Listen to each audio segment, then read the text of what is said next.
Repairing का काम चल रहा है।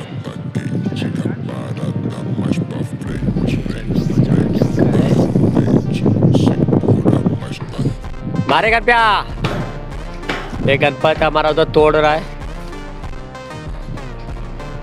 पूरा लोड बेरिंग काम है, पाइप काट के निकालना है। फिर उसके बाद ये जो चैनल है, ये चैनल पूरा सेट करना है डिवाइड करके। ये साइड का जितना भी है सब तोड़ना है। ये लेवल जाएगा पूरा। ये देखो हमारा ये आदमी खड़ा है, ये लेवल जाएगा पूरा। देख रहे धीरे तोड़ रहे तो अपना नीचे जैसा भी झुक रहा है चैनल, सब ऐसे ही होएगा काम। पूरा घर देखो सत्यानाश हो गया है।